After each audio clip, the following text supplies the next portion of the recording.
자, 안녕하십니까, 무스탁입니다. 자, 오전 방송 시작하도록 하겠습니다. 목소리 들리시면 1번 눌러주시기 바라겠습니다.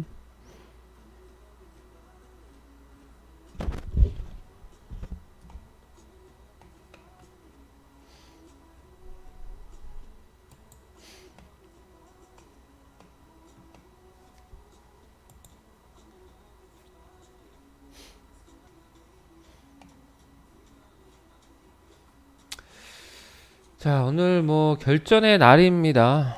그죠? 그간 계속 시끄럽게 진행되어 왔던 미국과 중국 간의 무역 분쟁이 시작되는 그런 날이죠. 글쎄요, 일단 어제 미증시의 흐름은 오늘이 무역 전쟁이 시작하는 날임에도 불구하고 상승 마감을 했어요.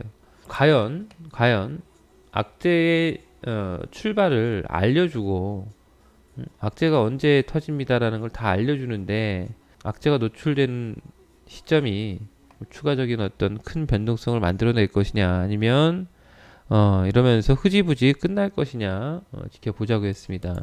자, 오늘 우리 시간으로 보니까 오후 1시에 미국의 자정이더라고요. 그래서 1시부터 무역전쟁이 시작된다고 봐야 되겠죠. 오늘부터 미국이 관세를 매긴다 이런 부분들을 모를 사람은 없죠. 주식 투자를 하는 사람들은. 근데 이제 전일 마이크론이 그 제품 판매를 중지하는 그런 이슈를 만들었었는데 그 중국 외교부 쪽에서는 무역 갈등과는 상관없다라고 얘기를 하면서 그리고 마이크론 측에서 중국에서 판매 금지된 부품이 전체 매출 1%도 안 된다 이런 얘기를 또 하면서 무역 분쟁을 어떻게 보면 좀 완화적인 제스처를 또 중국 쪽에서 취해준 부분들이 있고 월스트리트 저널에서 이런 얘기를 또 했더라고요. 독일과 미국 간의 관세 인하 관련된 협상을 곧 시작할 것이다. 뭐 이런 얘기들을 또 했고 뭐 이런 부분들이 미증시에서는 무역 분쟁이 글로벌적으로 확산되기보다는 조금 안정화되는 그런 흐름으로 진행되지 않겠냐 쪽으로 바라보고 있는 것 같습니다. 일단 오늘 우리는 오전장은 뭐 미증시도 괜찮았기 때문에 일단 플러스 출발하고 조금 상승의 힘은 받을 거예요. 아마 이제 우리 시간으로 오후 1시에 이제 무역 전쟁이 시작되는 거기 때문에 그러고 나서 오후장에 중국이 어떤 대응을 할 것이냐, 중국이 바로 맞받아칠 것이냐, 뭐 맞받아 친다고 했으니까 뭐 맞받아는 칠 것 같은데 아마 그런 부분들을 좀 주목하면서 그것이 증시에 미친 영향이 어느 정도냐 다 알려준 패기 때문에 이 패가 까졌을 때 글쎄요 증시가 과연 하락을 할까요? 아니면 이제는 다 알고 있던 내용이다 이놈 새끼들아 하면서 상승을 할까요? 한번 기대를 해봅시다 임들. 자, 전일 편입하고 넘어왔던 종목도 일단 대기하시고요. 오늘 폼페이오가 어제 출발했죠. 어제 출발해서 오늘 우리 시간으로는 낮 시간대 북한에 도착을 한다고 하는데 주말 동안에 회담에 대한 성과는 나올 겁니다. 만약에 회담 성과가 괜찮다면 물론 뭐 회담에 성과가 있다고 해서 그거를 곧이곧대로 발표하진 않을 거라고 봅니다만 최근 미국 여론에 압박이 없지 않았다. 너네 협상 잘 한 거 맞냐? 이런 어떤 추궁 의문 이런 것들도 많았기 때문에 뭔가 좀 가시적인 성과를 만들어내고 그걸 발표할 수도 있어요. 그러면 뭐 다음 주에 관련한 종목들 흐름들은 좋아질 거고 그러길 바라고요. 자, 일단은 출발은 플러스 출발했는데 일단 더 막 나가는 모습은 아니고요. 자, 플러스 출발은 했는데 지금 마이너스 전환이 됐고요. 지수가 코스닥 지수는 마이너스 전환이 된 상태고 사실 뭐 무역 분쟁 이슈가 이미 좀 알려졌던 내용들이었고 하다 보니까 지난주부터 사실 기대했던 거는 오늘 디데이잖아요. 디데이 전에 뭔가 좀 일이 나오면서 문제가 해결되는 것을 기대했었는데 참 디데이까지 와버렸네요. 문제가 하나도 해결이 안 되다가 디데이 결국엔 디데이까지 온 거예요. 자, 일단 오전 조금 봤는데 20분 정도 지켜봤는데 지수가 플러스 출발해서 약간 확신을 못 하고 있죠. 과연 발표가 오늘인데 반전할 수 있을까 이런 어떤 불확실한 마음들이 주가에 좀 투영이 되고 있는 것 같습니다. 일단 지켜보시고요. 이렇게 흘러간다면은 뭐 시간대가 올 때까지는 기다려볼 필요가 있을 것 같고, 오늘 아무래도 중국 증시가 개장하고 나서 어떻게 변동을 할 것이냐 이거를 우리 증시가 눈치를 좀 볼 것 같아요. 어제도 중국 증시의 눈치를 좀 봤는데 일단 10시 반 전후에서 중국 증시의 어떤 방향성을 확인하고 우리 증시가 독자적인 움직임이 나오더라도 그 이후에 나오지 않겠나 생각이 됩니다. 뭐 달라진 건 하나도 없습니다. 저희 어떤 판단에는 어떤 악재도 이렇게 알려주고 악재가 나옵니다라고 시간대까지 알려주고 어, 거기 악재가 나오면서 주가가 급락하고 하락이 출발되고 계속해서 또 하락이 연속되고 이런 흐름들 본 적이 없는 것 같아요. 제가 나옵니다 알려주고 나서 주가가 그 시발점으로 인해서 하락을 한다 본 적이 없는 것 같다. 그렇게들 아시고 차분히 뭐 보유 종목들 보유하시면서 기다려 보도록 하겠습니다. 일단 오전 어저께는 우리가 신규 종목을 편입 안 했으니까 관망을 하고 있고요. 장중 조금 흐름 좀 체크하다가 괜찮은 종목들이 있으면은 따로 또 문자를 보내드리도록 하겠습니다. 일단 오전장은 차분하게 그냥 보는 걸로 전략을 대처할게요. 참 그리고 지금 단타 종목 하나 움직이네요. 피델릭스 차고 나오네요. 목표가가 현재권 전후인 것 같은데 마찬가지입니다. 차익할 거 해놓고 직장인들은 팔면 되는 거고 이제 보유기준선을 어저께 교육시켜 드렸죠. 만약에 내가 이 종목을 타이트하게 보고 싶다라고 한다면은 오늘 5분봉 캔들 하단을 보면 되는 거고, 근데 이게 이제 아마 5분봉 캔들 상이 양봉이 크기가 좀 클 거예요. 4%짜리니까 본인의 매수가가 뭐 요 정도 되겠네요. 그죠? 이 정도 1차, 2차 해가지고 본인의 매수가 라인이 깨지지 않으면 조금 더 본다. 내지는 그거보다 난 더 타이트하겠다. 좀 올리면 돼. 이렇게. 오늘 5분봉 캔들의 상단 밴드, 상단 라인을 깨지 않으면 조금 더 보겠다. 이런 식의 어떤 구체적인 플랜을 하나 짜놓고 보유기준선을 상향하면 됩니다. 자, 이거는 뭐 차분하게 잘 대응을 해주시고요. 이거 메디플란트는 본전권 전후에서 그냥 팔아주세요. 이거는 어저께 좀 더 샀어야 되는데 매수를 더 안 했거든요. 지금 현재권 전후가 본전가 같은데 현금화 좀. 한 종목 남았네요. 한 종목 남았는데 조금 손실이 좀 이거는 오늘 이렇게 좀 빠졌어요. 한 종목 남은 종목이 조금 오전중에 한번 체크 받아보고 안 되면은 뭐 이거는 좀 로스하는 전략을 가져가겠습니다. 오늘 중에. 자, 일단 어저께 그저께 샀던 종목들, 그저께 어저께까지 매매했던 종목들은 이제 다 팔았고요. 한 종목 남았는데 이거는 장중 보면서 전략을 좀 드리도록 하고, 메디플란트라든지 피달릭스라든지 뭐 흐름도 좋았으니까 메디플란트는 호가가 좀 얇더라고요. 더 사고 싶긴 했는데 호가가 좀 얇은 편이어가지고 좀 적극적으로 대응하기 좀 어려웠어요.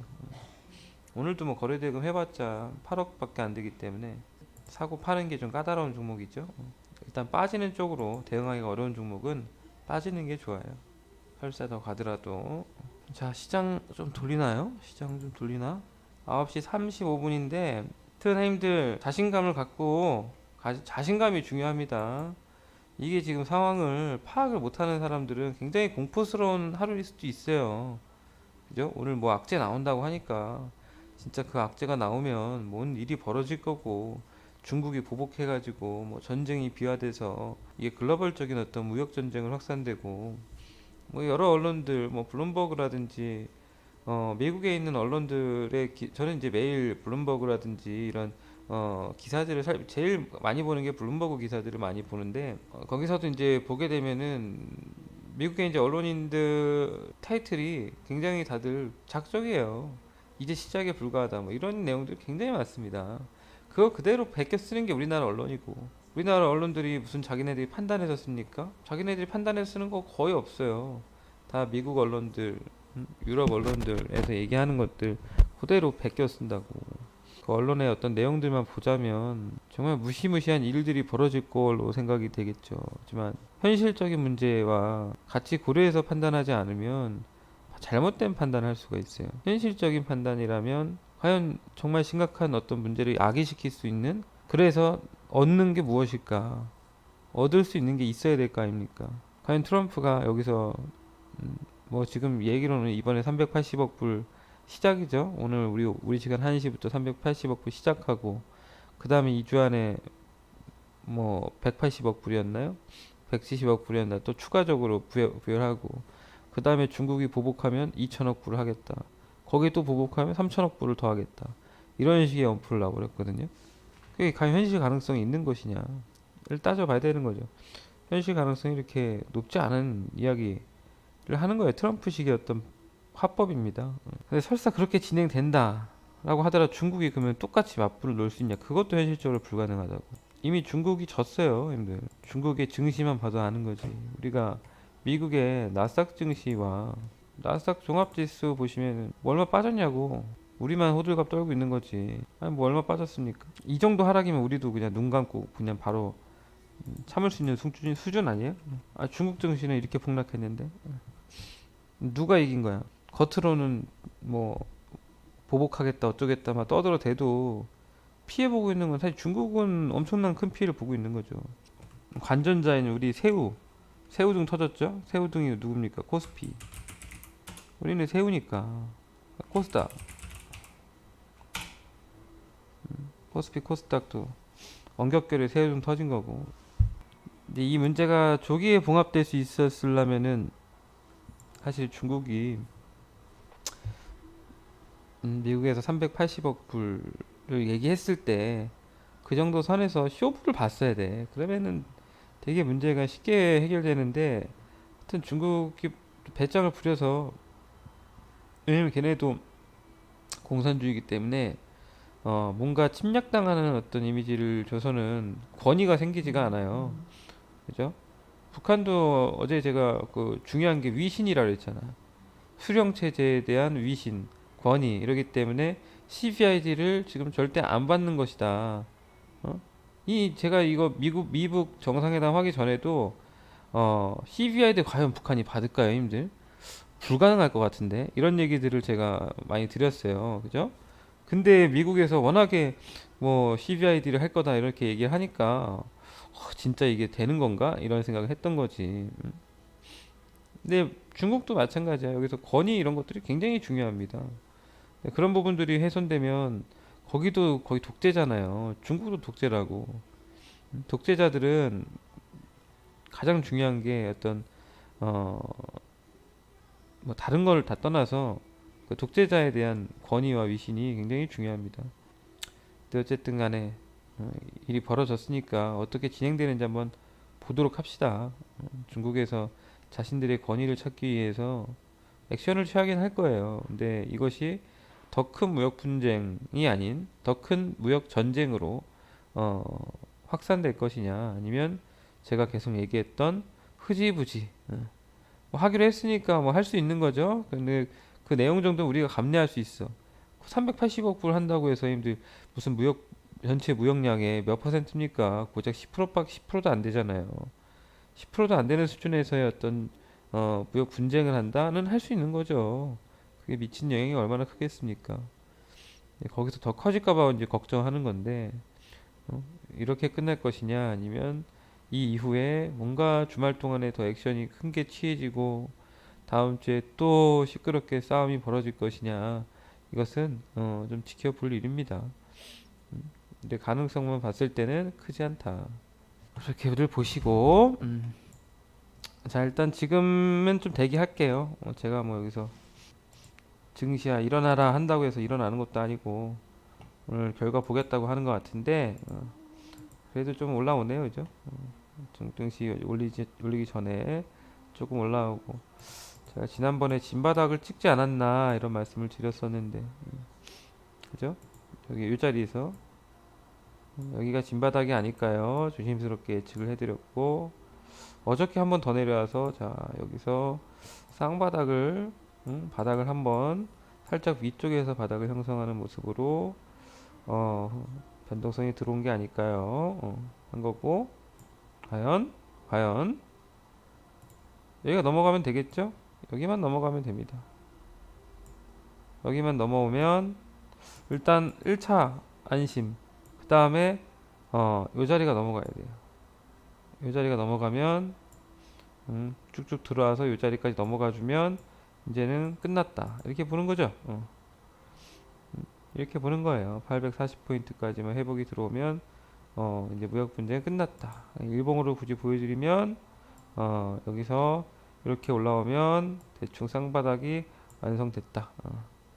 그 다음에 꾸역꾸역 올라와서 이런 자리까지도 넘어가는 모습이 나오면 이제 완전히 이슈 소멸 이렇게 봐야 되는 거죠. 물론 한 방에 넘어갈지 뭐 조금 우여곡절이 있을지는 봐야겠습니다만 결국엔 넘어간다. 그렇게 보셔야 돼요. 아마 코스피 지수를 굳이 비교한다고 한다면 지금의 어떤 시장의 변동성 여기서 나오는 변동성은 여기입니다, 님들. 이런 변동성과 비슷한 거예요. 이런 변동성 주가 올라오다가 잘 가다가 한번 팍 꺾어버리잖아, 그죠? 그리고 나서 쉬어버린다고. 어느 시점이 지나면 다시 끌고 나가요. 이렇게 끌고 나가서 과연 우리 증시가 앞으로 계속 하락할 것이냐? 그렇진 않습니다. 우리나라의 경기가 안 좋아서 증시가 무조건 빠져야 되냐? 그건 아니에요. 결국에는 주가가 올라간다는 건 돈이 어, 많이 풀린다는 거거든요. 돈의 힘으로 가는 거지. 어떤 우리나라 지금 물론 이제 금리 인상을 좀 더디게 진행을 하고 있습니다만 미국에 비해서 아직 금리에 대해서는 미국과 비교했을 때 우리의 어떤 인상 속도라든지 이런 것들이 어, 굉장히 스테이블한 편입니다. 미국이 중립금리 대략 한 2.2%대 후반권 영역까지 진행이 되고 나서 일정 수준 유지가 되는 그런 시점 이전까지는 글로벌 시장의 유동성은 풍부하다. 그거는 제가 이제 수년 전부터 얘기했던 거고 아마 그대로 진행이 됐을 거예요. 금리 인상 2년 전에 처음으로 미국에서 양적 완화와 양적 완화 철폐와 그 다음에 금리 인상의 시작 이런 부분들이 이슈화 됐을 때는 마치 시장이 다 끝난 것처럼 얘기했었지만 그 이후로 어떻게 됐어요? 시장 다 올랐잖아요. 아직은 멀었다고. 지금 빠지고 있는데 어떻게 보면 이번에 잘 소화하고 다시금 끌고 나가는 물론 바로 이번에 V자로 올라가면 좋겠습니다. 그건 어렵겠죠 현실적으로 좀 바닥을 다지면서 또 이제 올 하반기 또 준비하고 그런 모습들은 나올 거라고 봅니다. 근데 그 사이에 이제 코스피는 이제 시간이 좀 그런 부분에서 많이 소요될 거라고 보기 때문에 코스피 종목들을 하기보다는 조금 더 내용이 있는 코스닥 종목들, 스토리가 잡히는 이슈화 종목들, 뭐 이런 것들을 올 하반기 매매를 지속해야 된다 이렇게 말씀드리는 거고 스토리가 좀 있어야 아무래도 돈들이 좀 순간적으로 몰릴 수 있잖아요. 갑자기 우리 현대차, 기아차가 뭐가 이쁘다고 걔네가 갑자기 주가가 날아가겠습니까? 쉽지가 않다고요. 지금은 뭐 성장성, 뭐 실적, 뭐 안정성 이걸로 우리 어떤 종목들을 판단하기는 이런 부분들이 있어요. 그래서 스토리에 더 집중해야 되는 그런 시기가 올 남은 하반기 시즌이 아닐까 그렇게 생각합니다. 하여튼 뭐 나중에 또 이런 얘기는 시장이 좀 안정화되면 제가 자세하게 한번 또 풀어드릴게요. 근데 지금 시장이 안정화가 더 중요하니까 우리 계속 빠져오는 이 시장이 도대체 언제 끝나냐가 더 중요한 거잖아. 제가 이제 늦어도 이번 주 안에 끝난다고 했는데 뭐 결과적으로는 더 빠지지 않았죠. 이번 주 월요일 날이 제일 안 좋았, 화요일이 제일 안 좋았고 그 다음에 어제도 저점을 한번 확인했던 거고 코스닥이 저점을 깨진 않았어요. 그러니까 이번 주가 지나고 나서 다음 주에 양봉 전환이 돼서 차고 나온다면 이번 주가 제일 안 좋았던 거 맞죠? 그죠?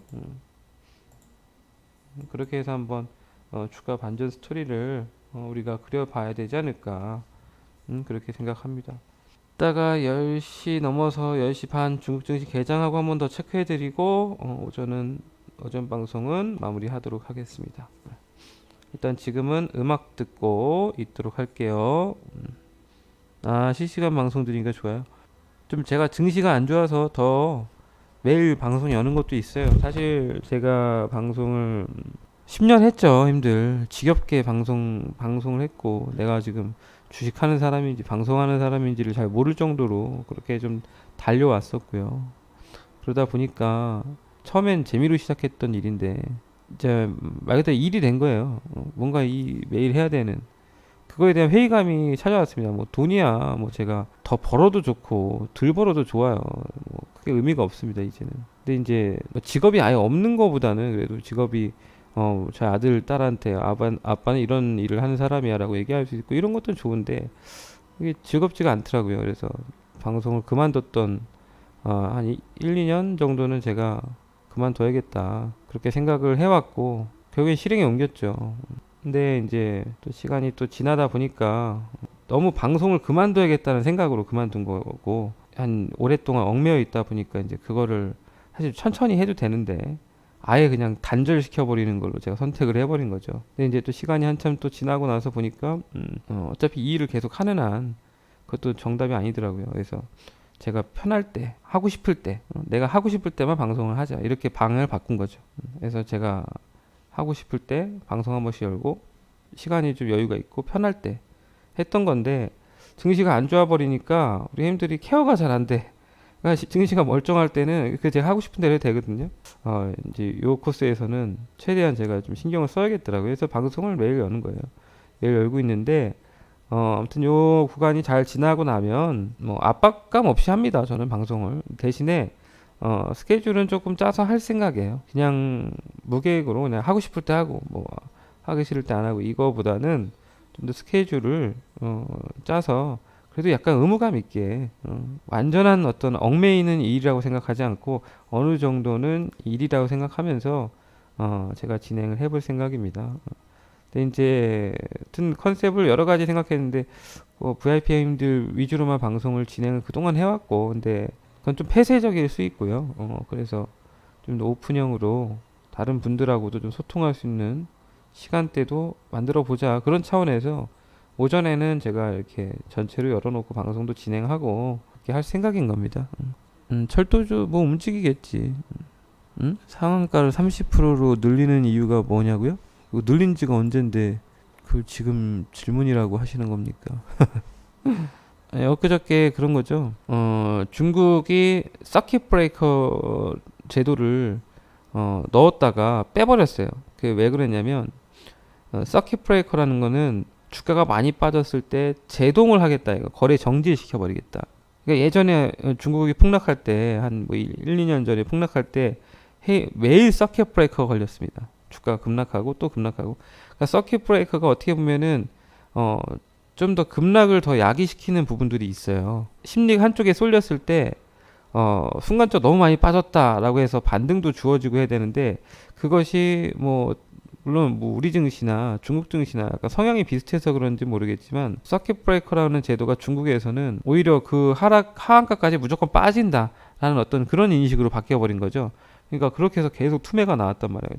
최근에 그래서 서킷 브레이커 제도를 잠깐 중지하는 그런 어떤 이야기가 나오던데 그 말은 상한가라는 제도도 마찬가지예요. 우리 원래 상한가라는 게 한 2년 전까지 15%였고 그 뭐 8년 전까지 12%였고 또 그 전까지는 뭐 9%인가 8%인가였고 그랬잖아요. 그러니까 상한가 제도를 계속 상향하는 거는 시세가 오늘 상한가 15%짜리 상한가 갔으면 이게 내일도 상한가 갈 수 있다. 뭐 이런 어떤 뭐 시세의 어떤 왜곡 현상들 이런 것들이 또 만들어질 수 있기 때문에 오히려 자유스럽게 하겠다. 그러니까 상한가 제도가 없는 나라들이 선진 증시에는 많죠.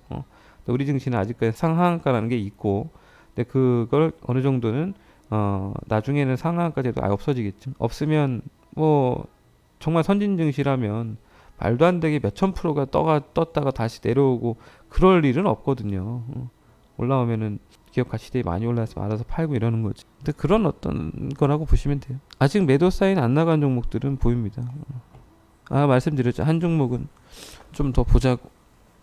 손절매를 할 수도 있는데, 좀 더 보자고요. 그리고 이제, 지금 이벤트 진행하나요? 유튜브 채널이 오픈이 돼서 유튜브가 운영이 됩니다.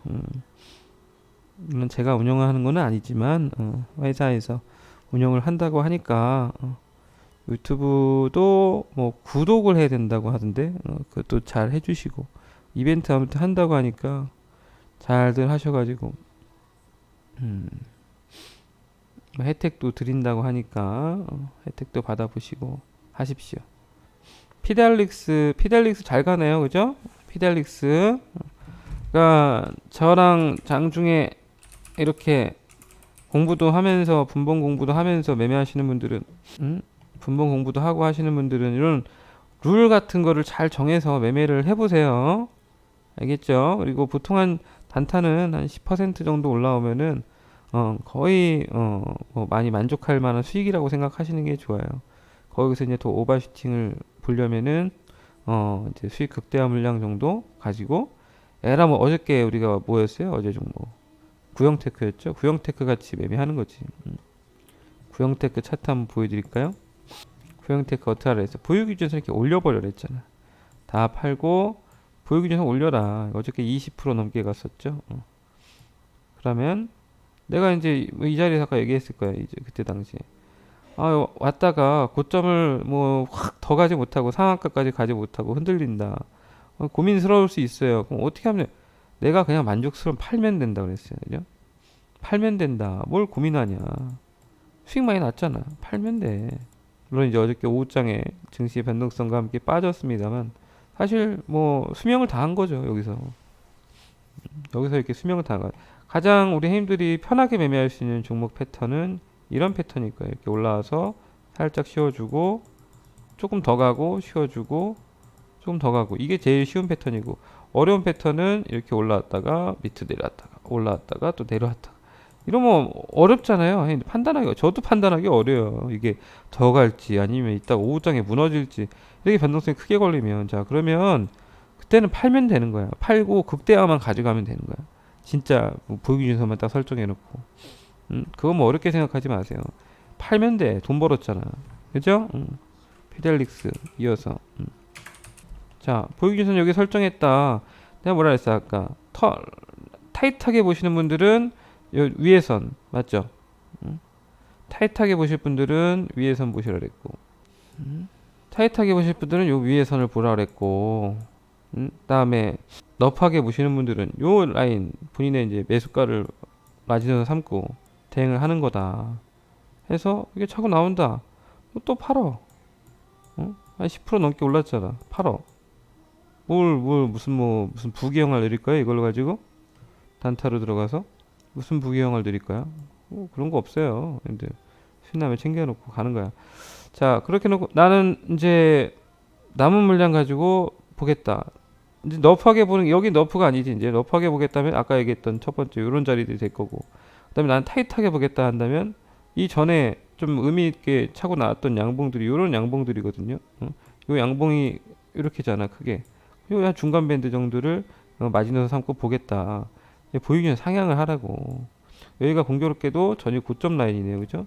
요 라인만 안 깨면 버텨보겠다. 이런 식의 본인들의 목표치를 설정해 가면서 극대화를 하는 거라는 거예요. 꼭 극대화라는 게 어려운 게 아니고 오전은 여기까지 합시다. 이따가 상해 증시 열리고 한번 체크해 드릴게요. 자, 힘들. 자, 오전 방송 마무리하도록 하겠습니다. 자, 현재 시간 10시 43분입니다. 일단 중국 증시가 개장을 해서 대략 15분 정도 진행이 됐고요. 중국 차트를 좀 보시면은 옆에 보합 출발해서 살짝 눌렸다가 다시금 플러스 전환이 되는 모습입니다. 물론 더 차고 나갈지 여부는 좀 지켜봐야겠습니다만 중국 증시 역시도 뭐 정말 큰 위기라고 생각한다면은 뭐 하락 출발을 했겠죠. 그죠? 큰 폭의 하락 출발을 했거나 그럴 텐데 오늘 이제 2시간 뒤면은 미국에서 관세를 매기겠다라고 이제 이야기를 했기 때문에 그 이후에 이제 중국의 대응들을 지켜보고 아마 중국 증시는 움직임이 나올 텐데 아마 크게 이상 없이 좀 정상적인 아까 오전에 말씀드렸던 흐름대로 진행될 가능성이 높지 않을까 생각이 됩니다. 일단 오늘도 어제와 마찬가지로 우리 힘들 뭐 중국 증시 보실 수 있는 분들은 중국 증시 차트를 좀 열어 두시고 지켜보면서 시장 판단하시면 좋을 것 같고요. 일단 오늘 오전에 보유했던 종목들은 단타반 보유했던 종목들은 한 종목 빼곤 다 매도가 나갔습니다. 메디플란트 팔았고요. 그죠? 메디플란트는 빠지자고 그랬습니다. 그죠? 오전에 여기서 한 20분 정도, 30분 정도 왔다 갔다 했는데 그냥 팔자고 했어요. 그죠? 보유하지 마시고 매도를 합시다 했으니까 소폭 수익권 정도에서 다 매도를 할 수 있었을 겁니다. 그리고 나서 좀 다시 내려왔어요. 그러니까 아까 한 7%, 8%까지 올라오다가 다시 지금 보합 내려온 겁니다. 그러니까 팔았어야 되죠. 다음에 피델릭스는 이제 극대화 물량은 개별적으로 보유 기준선을 상향하는 방법에 대해서 제가 말씀을 드렸고요. 이 종목은 좀 더 갈 수 있으니까 기준선을 상향해 가면서 대응들을 해보시라 말씀드렸는데 현재 13% 정도 시세가 나고 있습니다. 좋습니다. 흐름이 이제 신고가이기 때문에 어디까지 간다 정확하게 말할 수 없죠. 이 정도 흐름이면 이것도 어저께 구형테크랑 비슷해요. 그래서 보유기준선을 더 올리면 돼. 이제 어떻게 하지? 또 올라갔는데 뭐 올라갔는데 뭐 고민을 해. 보유기준선 또 올리면 되지, 그죠? 어떻게 아까 한번 팔아주는 위치 아까 10% 정도 올라올 때 이 정도면은 한번 또 팔아줘야 된다 했던 위치들 그런 자리가 이제 깨지면 파면 됩니다. 그죠? 이런 식으로 대응들을 하시면 될 것 같다. 보유기준선을 계속 올려가는 거예요. 그 자리가 깨지면 팔겠다. 이런 어떤 확신을 갖고 매매하셔야 되겠죠. 어떤 내 마음속의 확신들이 필요할 겁니다. 그 확신이 없으면은 자꾸 보유기준 내려왔을 때 고민을 하게 돼요. 타협하게 되고 단타 종목이니까 뭐 지금 팔아도 사실 여한이 없지 않습니까? 이거 뭐 굉장히 만족스러운 거지. 그렇게 생각한다면은 기준선에 이탈했을 때 매도한다라는 거는 또 마찬가지로 뭐 오늘 3%덜 먹었다 아까 최고점 대비 그거는 의미가 없는 거예요. 그래서 기준선만 잘 설정하시면은 수익 극대화하는 거는 어렵지 않으실 거라고 생각됩니다. 자 그렇게들 대응을 해주시고 오늘 한 종목 남았는데 한 종목은 제가 장 중에 흐름 좀 더 보다가 전략을 만들어 드리도록 하겠습니다. 일단은 유지를 하고 계십시오. 일단 오전은 이 정도 하고요. 이따가 저는 1시 넘어서 시장 흐름 체크하고 VIP 방송에서 뵙도록 하겠습니다.